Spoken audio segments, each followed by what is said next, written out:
ناظرین، ذرا ایک لمحے کے لیے آسمان کی طرف نظر دوڑائیں اور وہاں بکھرے ہوئے اربوں خربوں سٹارز اور پلینٹس کو غور سے دیکھیں۔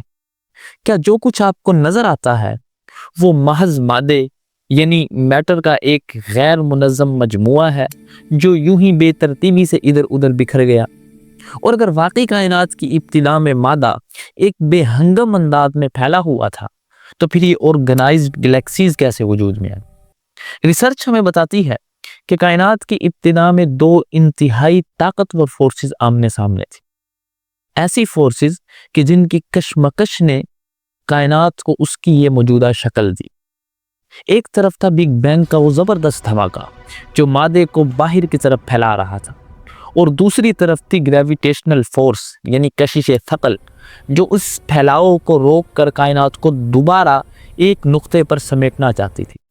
لیکن سوال یہ ہے کہ ایکسپینشن ریٹ اور گریویٹیشنل فورس کے درمیان ایسا کیا خاص توازن تھا کہ اس کے پھیلنے کی رفتار میں ریت کے ایک ذرے کے برابر بھی فرق آ جاتا تو آج نہ میں یہاں ہوتا اور نہ آپ اور نہ ہی یہ پورا یونیورس۔ جاننے کے لیے ویڈیو کو آخر تک ضرور دیکھیں۔ ناظرین، جب ہم کائنات کی وسعت پر غور کرتے ہیں تو ہمیں کچھ ایسا دیکھنے کو ملتا ہے کہ جو ہماری سوچ سے بالکل پرے ہے۔ انسانی عقل جتنا سوچ سکتی ہے یونیورس شاید اس سے بھی کہیں زیادہ بڑا ہے۔ ایک محتاط اندازے کے مطابق اس کائنات میں 2 ٹریلین سے زیادہ گلیکسیز موجود ہیں، اور ہر ایک گلیکسی میں 100 سے لے کے 400 بلین سٹارز تک پائے جاتے ہیں۔ لیکن آج کی یہ ویڈیو یونیورس کتنا بڑا ہے اس پر نہیں ہے، بلکہ یونیورس کی ابتدا میں اس کے اندر پائے جانے والے حیرت انگیز توازن پر ہے۔ تو سوال یہ ہے کہ اتنی بڑی اور منظم کائنات محض مادے کے یوں ہی پھیل جانے سے یعنی رینڈم ایکسپینشن کا نتیجہ ہے، یا پھر ایک مکمل منصوبہ بندی کے تحت اس کو وجود میں لایا گیا؟ ناظرین، سائنس اس بات کو تسلیم کرتی ہے کہ کائنات کی ابتدا ایک عظیم دھماکے سے ہوئی جسے ہم سب بگ بینگ کہتے ہیں۔ لیکن اگر بگ بینگ واقعتاً ایک شدید اور بے قابو دھماکہ تھا تو عقلی طور پر مادہ ہر طرف بے ہنگم انداز میں پھیل جانا چاہیے تھا، مگر حقیقت اس کے بالکل برعکس ہے۔ یہ مادہ پھیلا تو ضرور، مگر یہی مادہ بعد میں سٹارز، پلینٹس، سولر سسٹم اور شاندار گلیکسیز کی شکل میں منظم ہو گیا۔ یہ سب اس لیے ممکن ہوا کیونکہ اس وقت دو مخالف قوتیں بیک وقت متحرک تھیں۔ ایک طرف دھماکے کی قوت جو مادے کو باہر کی طرف دھکیل رہی تھی، اور دوسری طرف گریویٹیشنل پل جو اسے واپس سمیٹنے کی کوشش کر رہا تھا۔ یہ کائنات اس لیے وجود میں آئی کیونکہ یہ دونوں قوتیں ایک پرفیکٹ بیلنس میں تھیں۔ اگر کشش ثقل ذرا سی بھی زیادہ ہوتی تو کائنات اپنے وجود میں آتے ہی واپس سکڑ کر کولیپس کر جاتی، اور اگر پھیلاؤ کی رفتار کچھ زیادہ ہوتی تو مادہ کبھی اکٹھا نہ ہو پاتا، اور سٹارز، پلینٹس، گلیکسیز کچھ بھی وجود میں نہ آتا۔ اب سوال یہ ہے کہ یہ توازن آخر کتنا حساس تھا؟ اسی سوال نے آسٹریلیا کی یونیورسٹی آف ایڈیلیڈ کے ریناؤنڈ میتھمیٹیکل فزسسٹ پروفیسر پال ڈیویز کو ایک حیرت انگیز نتیجے تک پہنچایا۔ پال ڈیویز اور دیگر ماہرین فلکیات کے مطابق بگ بینگ کے صرف 10⁻⁻43 سیکنڈز کے بعد، جسے پلانک ٹائم کہا جاتا ہے، کائنات کے پھیلاؤ کی شرح یعنی ایکسپینشن ریٹ میں توازن اتنا نازک تھا کہ اگر اس میں 10⁻60 میں سے ایک حصے جتنا بھی فرق آ جاتا تو آج یہ کائنات سرے سے موجود ہی نہ ہوتی۔ اس کو ذرا آپ مثال سے سمجھتے ہیں۔ جس طرح آپ جانتے ہیں کہ ایک دن میں 24 آورز ہوتے ہیں اور ایک آور 60 منٹس پر مشتمل ہوتا ہے، اور ہر منٹ 60 سیکنڈ سے مل کر بنتا ہے۔